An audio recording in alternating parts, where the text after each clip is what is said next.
নমস্কার বন্ধুরা, গোপুর কথা চ্যানেলে আবারও তোমাদের স্বাগত। অনেক দিন বাদে তোমাদের কাছে আবার গোপু এলো।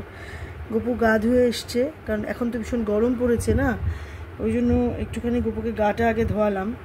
এবারে গোপুকে গা ধোয়ানোর পর ভালো করে গোপুকে পাউডার দেবো গায়ে, ভালো করে গায়ে পাউডার দিয়ে তারপরে গোপু শোবে। বুঝতে পারলো তো, গোপু নিজে থেকেই আজকে পাউডার দিতে চাইছে। আমি বললাম ঠিক আছে, ভালো করে পাউডার দে গায়ে, গরম লাগছে হয়তো, ওই জন্য গরম লাগছে বোধ হয়। আমি ওর বিছানাতেও পাউডার দিয়ে দিই সবসময়।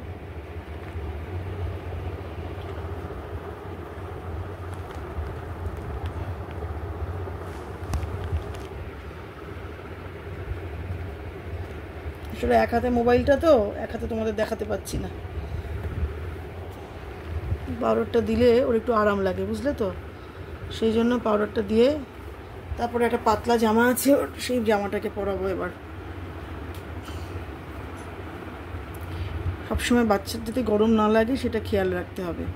তা গোপাল যাদের বাড়িতে থাকে তারা তো বাচ্চাই, দেখেছো তো, কোনোভাবে যেন গরম লাগে, গরমে যেন কষ্ট না পড়ে, এমনি হালকা পাতলা জামা পরাতে হয় বাচ্চাদের। আর এরকম পরিয়ে নিয়ে এবারে গোপুকে আমি ঘুম পাড়ালাম। ও আজকে দাদুর বাড়িতে গেছিলো, আসার পর ভালো অনেকক্ষণ একটু খালি গায়ে রেখেছিলাম। তারপরে খাওয়া মানে খেয়েছে, ওখানে এত খেয়েছে ও।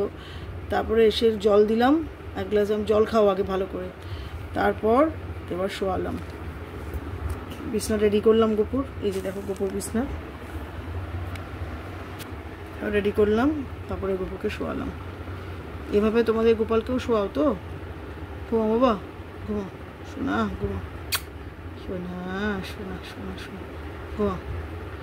যাই হোক, তোমাদেরকে দেখালাম। শুভরাত্রি, সবাই ভালো থেকো, আনন্দে থেকো, খুশিতে থেকো, আর আমার গোপুকে অনেক অনেক আদর দিও আর ভালোবাসা দিও।